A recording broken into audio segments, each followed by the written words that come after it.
Hello students, how are you all? Are you all fine? I hope you all are fine and safe at your home. Now, do you know which unit is going on? Unit number 4. And what is the name of this unit? Storm in the Garden, right? And we have completed the story from the textbook, right?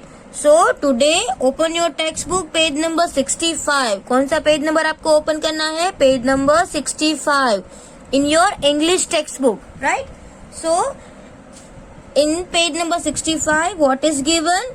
Reading is fun, and in that answer the questions.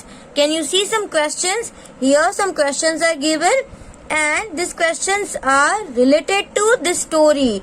जो हमने last video में story की थी ना, सुनु सुनु snail की, right? तो यही उसके बारे में है. So do you all know the story? Yes, you all know the story, right? सबको स्टोरी पता है उसमें क्या हुआ था, कौन था.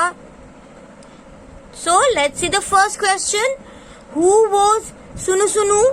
सुनु सुनु कौन था? आपको पता है ना, हु वाज सुनु सुनु? सुनु सुनु वॉज अ स्नेल. वो एक स्मॉल स्नेल थी, राइट? नाउ सेकेंड क्या है? हु वॉज सुनु सुनु विजिटिंग? सुनु सुनु किसको विजिट करने जा रहा था? उसके फ्रेंड्स को. और उसके फ्रेंड्स कौन थे? Ends, right? सो आपका आंसर यही आएगा. सुनु सुनु अपने फ्रेंड्स को मिलने जा रहा था. Where were the ants hiding? अब जो एंड्स थी वो कहाँ पे छुपी? कहाँ पे छुपी थी आपको पता है? Under the flower pot, right? Flower pot के नीचे छुपी हुई थी. एंड डिड सुनु सुनु गेट वेट? क्या सुनु सुनु वेट हो गया था बारिश में? नहीं. क्यों नहीं हुआ था? क्योंकि उसने अपना हेड और लेग्स थे, वो टेल और हेड थे, वो क्या किया था? उसके ये शेल में छुपा दिया था. इतनी बारिश हुई फिर भी वो वेट नहीं हुआ, right? So this answers you have to write in your notebook. So I have written answers like this. यहाँ पे क्या करना है? See, reading is fun. Heading you have to give first of all. And this heading this time given, answer the questions. So that also you have to write. And question number 1, who was Sunu Sunu? Sunu Sunu कौन था? Sunu Sunu was a small snail. Sunu Sunu एक छोटी सी snail था. Now, who was सुनु सुनु visiting? सुनु सुनु किसको मिलने जा रहा था? सुनु सुनु was visiting his friends, right? Again, let's read. सुनु सुनु was visiting his friends, the ants. Understand? So this question number 1 and 2 we have written. Now let's read question number 3.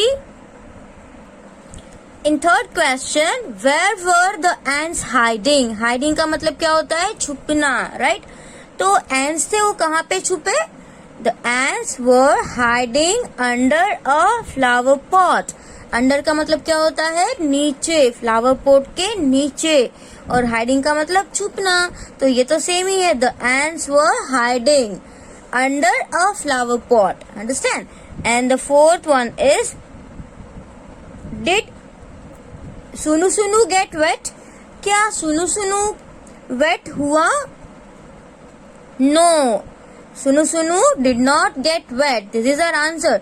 Because Sunu Sunu को तो बारिश आई बट वो वेट नहीं हुआ. That already I explain you how it happens, right? Now let's move to the textbook. अभी textbook में हम आगे एक्सरसाइज सॉल्व करेंगे. So take out your textbook and here what is given, let's talk. So here we will talk only, right? No need to write in your notebook. Now see here, do you go for morning walks? क्या आप morning walk के लिए जाते हो? Number 2, have you ever seen ants in the garden? क्या आप लोगों ने गार्डन में ants देखी है? और ये जो फर्स्ट क्वेश्चन है उसका आंसर क्या आएगा? Do you go for morning walks? क्या आप morning walks में जाते हो?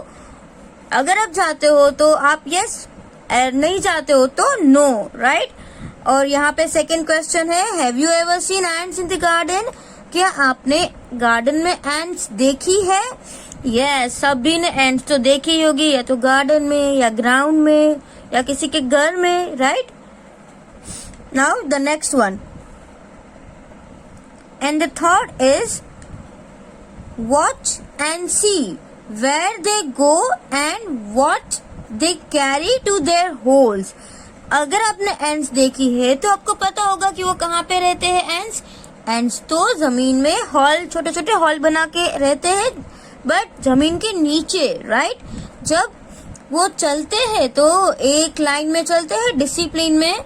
आपने देखा है ना कि जब भी ऐसे एंड्स होती है, वो आप देखते हो तो जैसे चलती है तो सारी एंड्स एक के पीछे एक ही जाती है और वो सीधे हॉल में चली जाती है, राइट. अगर उसको आप डिस्टर्ब करोगे ना तो ही वो ऐसे बिखर जाएगी, वरना वो सीधी लाइन में ही जाती है.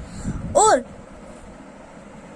वो क्या लेके जाते हैं हॉल्स में अपने साथ? कभी आपने देखा है जो एंड्स होती है वो अपने खाने पीने की चीजें उठा के लेके जाती है हॉल्स में, राइट. आपने देखा ही होगा कि अगर एक शुगर का क्रिस्टल भी नीचे गिर गया तो क्या होगा, एंड्स उसको उठा के लेके जाएगी हॉल के अंदर ताकि वो वहां पे खा सके. और ये एक नहीं है तो बहुत सारी एंट है. तो आपने देखा ही होगा कि ये सारी एंट्स अपने लिए कुछ न कुछ लेके हॉल में चले जाते हैं, राइट. और आपको पता है कि कौन सा और जो क्रीचर होता है वो ऐसे लैंड में हॉल में रहता है? जैसे कि यहाँ पे एंट है, और जैसे उसके बाद क्या होता है, एंट के बाद जो वॉर्म्स भी होते हैं जो लैंड के अंदर रहते हैं, राइट. तो ऐसे बहुत सारे छोटे छोटे क्रीचर्स है, वो एंड्स की तरह हॉल बना के जमीन में रहते हैं, right. Now see here, it's a team time. तो ये आपको टीम में करना है. क्या करना है? Let's read. Do you know why you see snail and earthworms after it rains? Sit in a group and discuss.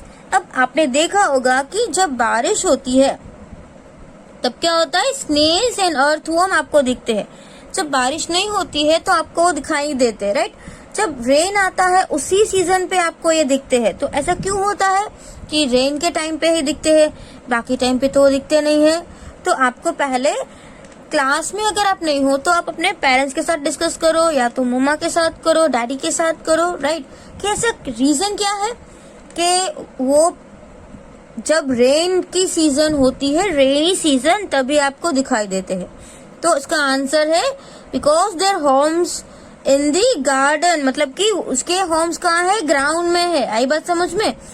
और बारिश होती है तो ग्राउंड पूरा वेट हो जाता है, तो पानी तो उसके घर पे भी चला जाएगा, इसलिए वो उस टाइम पे अपने घर से बाहर निकल जाते हैं, क्योंकि उसका घर जमीन के अंदर होता है. और जब बारिश होती है तो पूरी जमीन पानी पानी हो जाती है, राइट. तो उसके घर में भी पानी भर जाएगा, तो बेचारे क्या करेंगे, वो तो फिर बाहर आने लगेंगे. इसलिए हमको रेनी सीजन में स्नेल्स और अर्थवॉर्म दिखाई देते हैं, right. Now let's see the next page. Now turn the page and this is page number 66 in your textbook, right? And the topic is let's write. And let's read the heading. What you have to do in this topic? Look at the pictures and complete the sentences. So can you see some pictures are given? Right. And some sentences are also given, but sentences are incomplete. So you have to complete. Pick the right word from the box, and here in the box some words are given, and you have to choose the correct word and then write in the blank. Okay, so are you all ready? Let's start. See, what is this? I and in. In का मतलब क्या होता है? अंदर. O and on. On का मतलब क्या होता है? ऊपर. U and D E R, under. Now what is the meaning of under?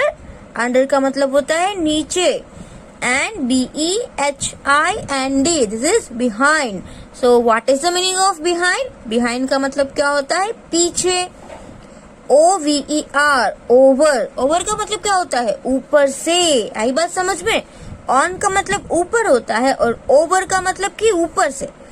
So see the first picture. अब ये जो कैच है वो वॉल के ऊपर है कि वॉल के ऑन है कि ओवर है? तो देखो ये जंप कर रही है तो ओवर, राइट. तो उसके ऊपर से जंप कर रही है, हम ऐसा बोल रहे हैं ना. उसके ऊपर नहीं जंप कर रही है, उसके ऊपर से. तो ऊपर से को इंग्लिश में क्या बोलेंगे? Over. So the cat is jumping over the wall. Understand?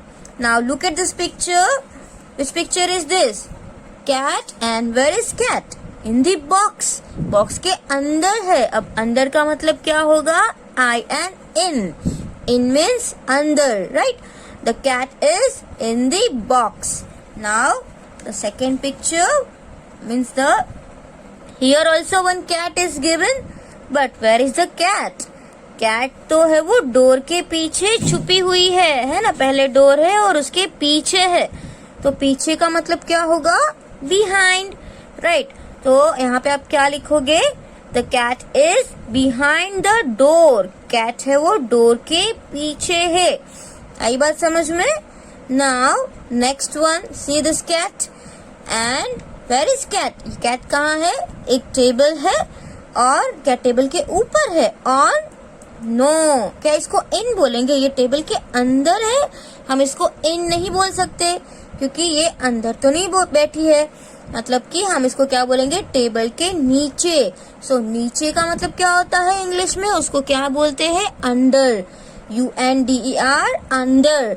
So here what can you write? The cat is under the stool, right. और टेबल को हम स्टूल भी कहते हैं. STOOL, stool. Let's read again. The cat is under the stool. Now see the last picture. What is this? This is suitcase. And what is this? Cat. So where is cat? Cat कहाँ है? ये suitcase के ऊपर. तो ऊपर का मतलब क्या होगा? ऊपर को हम क्या बोलेंगे? on. Understand? So here you will write the cat is on the suitcase. Where is the cat? The cat is on the suitcase. Understand? Now the next one, it's a rhyme. So you have to sing this rhyme. I will send video of this rhyme, but let's read. Out in the garden each fine day, with my ball I like to play. Now here this boy is telling about day, right? कि out in the garden मतलब कि garden में एक बहुत अच्छा दिन है and उसको किससे अच्छा लगता है प्ले करना? बॉल से. Understand? I like to play मतलब कि मुझे पसंद है खेलना. विथ माई बॉल, बॉल से खेलना मुझे बहुत पसंद है. अब वो बोल रहा है आई बाउंस माई बॉल, आई बाउंस माई बॉल. अब बॉल को जब ऐसे वो खेलता है तो क्या होता है? बाउंस होता है ना. ऐसे थ्रो करोगे तो वापस आएगा. सो the boy is bouncing the ball. Understand? I bounce my ball on each fine day. मतलब कि मैं हर दिन जब गार्डन में जाता हूँ तो क्या करता हूँ? बॉल को बाउंस करता हूँ और खेलता हूँ. Understand? Now और क्या दिया हुआ है? See, out in the garden each fine day with my kite I like to play. मतलब कि गार्डन में जब भी मैं खेलता हूँ तो मुझे बहुत अच्छा लगता है. बट किससे? With my kite. काइट से खेलना बहुत अच्छा लगता है. अब काइट से क्या करेगा? आई fly my kite, I fly my kite, I fly my kite on each fine day. और काइट से क्या करेंगे? काइट को फ्लाई करेंगे, राइट. तो ये बॉय को भी काइट फ्लाइंग करना और बॉल से खेलना बहुत अच्छा लगता है. बट ये आपको गाना भी है. So I will send link of this song. मैं ये सॉन्ग की लिंक भी भेजूंगी तो आपको इसको सुनना है और अच्छे से गाना है. Understand? And this is the last page. You have to copy these words in your book. This is RAIN, rain. TREE, tree. This is COAT, cot. And this one SHIP, ship. And this is, what is this? FIELD, filled. And here the last is PLAY, play, right? और what is the meaning of rain? Rain का मतलब क्या होता है? बारिश. RAIN, rain का मतलब बारिश. TREE, tree. What is the meaning of tree? Tree means पेड़, right? And COAT, coat. जो कोट है वो वही एक क्लॉथ है जिसको हम ऐसे लॉन्ग कोई क्लॉथ के ऊपर पहना जाता है कोट को, राइट. And SHIP, ship. आपको पता है SHIP ship and SHEEP sheep. ये जो शिप है वो कहाँ पे होती है? सी में, मतलब कि ये बोट जैसी, राइट? SHIP ship. और SHEEP शिप की बात करें तो वो एक एनिमल है, तो वो थोड़ा डिफरेंट हो जाएगा। Now FIELD field. फील्ड का मतलब क्या होता है? खेत, जिसमें जो किसान होते हैं वो अपने फसलें उगाते हैं, right? And PLAY play. Play का मतलब होता है खेलना। So today we have completed our unit number 4 in textbook. Textbook में हमारा यूनिट 4 कंप्लीट हो चुका है और नेक्स्ट वीडियो में हम लिथो में से फिनिश करेंगे। Understand? And today you have to complete all the exercises which are done today. Understand? Thank you.